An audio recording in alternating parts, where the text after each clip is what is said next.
What's up guys, and welcome to episode 5. My name is Josh Quillin. On today's episode, we're going to go over the basics of lenses.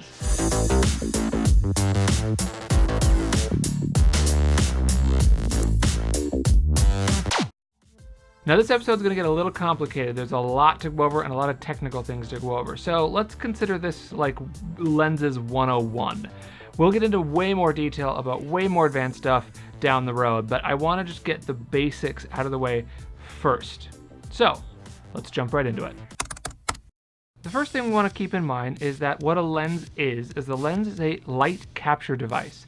Light passes through the lens and it hits your camera's sensor, thus creating an image. When light moves through the air, it's moving really fast. When it hits a super dense object, your lens, or the glass of your lens, it slows down before it hits your sensor. This slowing down of the light wave is called the refractive index. Now that's really technical, and you don't exactly need to remember that. Just remember the basic principles that when light moves through air, the wave is moving really fast. When it hits the dense part of your lens, the glass of your lens, that light wave actually slows down before it hits your sensor. So there are basically two different types of lenses. There's prime lenses and zoom lenses. I actually have both of them right here. This is a 35mm prime lens, and this is a 24 to 105mm zoom lens. Now, those millimeter markings are the focal length of these lenses. We'll get into what that means in just a minute. But this lens, as a prime lens, is only one focal length. It can't get any closer without you physically moving the camera closer to your subject. Can't get any farther away without you physically moving the camera farther away from the subject. This is a zoom lens. This lens can actually get closer or farther away from your subject, changing its focal length on the actual lens itself. It can go from 24mm to 105mm. Now, what is focal length? According to the Cinematography Theory and Practice for Cinematographers and Directors 3rd edition book, the focal length of the lens is the distance between the optical center of the lens and the image sensor when the subject is in focus. It is usually stated in millimeters.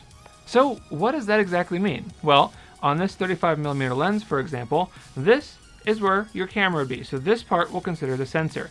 This is the actual lens. So we come up. Here's the actual front of the lens. Now, light enters here, it goes through the lens and comes out this end, hitting your camera sensor. So at that point where that light converges from here to here, that makes up your focal length.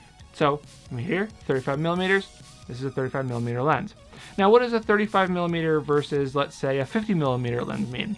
Well, the larger the focal length, the larger the millimeter, the closer to your subject you will be when you put the lens on your camera, for lack of a better term.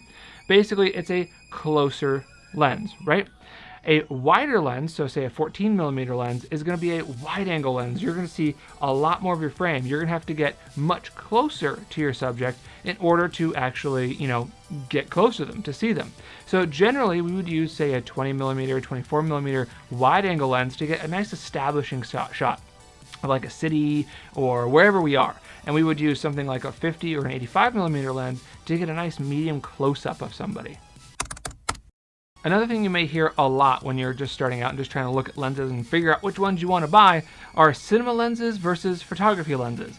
Now, lenses are basically lenses. They all basically do the same thing. But there is one difference that is very apparent between a cinema lens and a photo lens, which I have right here. My 35mm lens I showed earlier, this is a cinema lens. My Canon zoom lens I showed earlier, this is a photo lens. Well, what's the difference? Well, let's take a look at this 35mm prime cinema lens. As you can see, it has these gear teeth on it that are actually built onto the lens. What this allows me to do is I can hook up a follow focus unit or a wireless follow focus unit directly to this lens, and it'll grab these teeth to be able to change my focus or my aperture, right? Now, that is basically what makes this a cinema lens. Now, let's look at the photography lens. The photography lens, if you notice, doesn't have those built-in gear rings. It has these rubber rings here, so that when I'm going to shoot a photo, I have nice gripped control with my hands. That basically is what makes this a photo lens. Now, that is a very basic ground level difference between the two different types of lenses, but that is pretty much all there is different. Now you may be wondering, well, I have a photography lens, but I want to use a follow focus. Can I not use a follow focus unit with this photography lens? You absolutely can. What you need is something like this. This is a gear ring. It basically allows me to put this on top of my photography lens, and I can then cinch it down. You see right here? I can cinch it down, getting it real tight, and then I will suddenly have gears that'll be able to turn my focus or my aperture ring, or in this case, my focus or my zoom ring. I could actually hook this up to the zoom and have a follow focus or a wireless follow focus control my zoom ability on this lens here. Now, another thing that I just actually thought of that you'll see that's different about this lens and the cinema lens is there's no aperture ring. I don't have any way to control my aperture on this via a hand unit. That's because this is a photo lens, and that's all controlled inside of the camera, not physically on the lens, as opposed to my cinema lens here, where I have a focus ring and I have an aperture ring right here. Thank you for watching this week's episode. If you enjoyed this type of content, make sure you subscribe and hit that bell icon so you're notified every time we post a new video. Make sure you also hit us up on social media and engage with us there. If you talk to us and we talk to you, we will all grow and become better filmmakers together.